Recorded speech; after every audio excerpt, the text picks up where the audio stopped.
কারোর উপর জাকাত ফরজ হলে কেউ যদি জাকাত আদায় না করে তার শাস্তি কি? জাকাত ফরজ হলে কেউ জাকাত আদায় না করলে তার অন্যতম এক শাস্তি ওয়াল্লাযীনা ইয়াকনিজুনা আয-যাহাব ওয়াল ফিদ্দা ওয়া লা ইউনফিকুনহা ফি সাবিলিল্লাহ ফাবাশশিরহুম বিআযাবিন আলীম।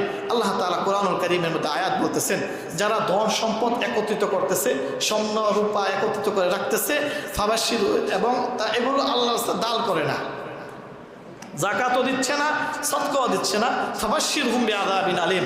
আল্লাহ তাআলা বলতেছে তাদেরকে কঠিন আযাবের সুসংবাদ দাও। আল্লাহ এখানে তাচ্ছিল্য করে বলছেন। যেমন অনেক সময় দেখা যায় মা সন্তানের দুষ্টামি করতেছে, যখন সে ডাকতেছে, মা বলতেছে এদিকে মজা আছে, আসলে কিন্তু মজা দিব, বাস্তবে মজা দেওয়া উদ্দেশ্য না, দিব গদা।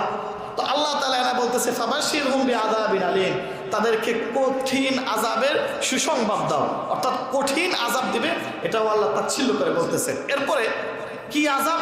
ইয়াউমা ইউহমা আলাইহা ফি নারি জাহান্নামা ফাতুকওয়া বিহা জিবাহুহুম ওয়া জুনুবুহুম ওয়া যুহুরুহুম।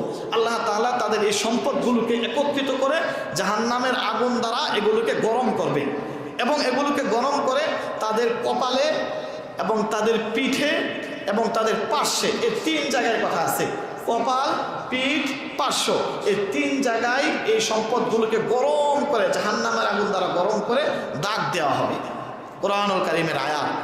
আল্লামা আজিজুল হক সাহেব রাহিমাহুল্লাহ, বাংলাদেশের সবচেয়ে বড় শাইখুল হাদিস, যিনি আমাদের মামুনুল হক সাহেবের আব্বাজান, উনি এই হাদিসের ব্যাখ্যা করেন, আয়াতের ব্যাখ্যা করেন যে এখানে তিন জায়গার কথা কেন বলা হয়েছে, তিন জায়গায় কেন আযাব দেওয়া হবে। এর অন্যতম কারণ হচ্ছে, উনি ব্যাখ্যা করেন যে মানুষের কাছে যখন কেউ কোনো কিছু চায়, টাকা পয়সা চাইলে মানুষ প্রথম কপালের মধ্যে ভাঁজ করে টাকা দেওয়ার ক্ষেত্রে, এই জন্য কপালের শাস্তি। 2 নাম্বার, মানুষ পার্শ্ব পরিবর্তন করে তার থেকে ফিরে আসার চেষ্টা করে, এই জন্য পার্শ্বের মধ্যেও আগুনের ছেঁকা দেওয়া হবে।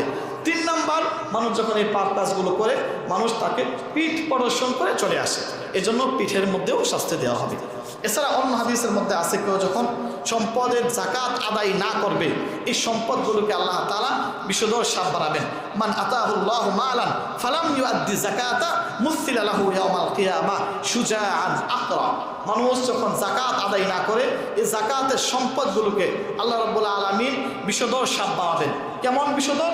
লাহু যাবিবাতান, এই তাদেরকে এমন বিষধর যে এই সাপগুলো প্রথমত হবে ট্যাগ মাথাওয়ালা, মাথায় কোনো চুল থাকবে না।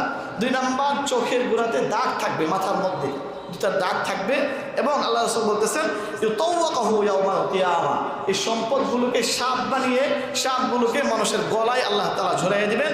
আর সাপগুলো ইয়াখুযু বিশিদকাইহি, আর সাপগুলো তাকে দংশন করতে থাকবে কতক্ষণ পর্যন্ত?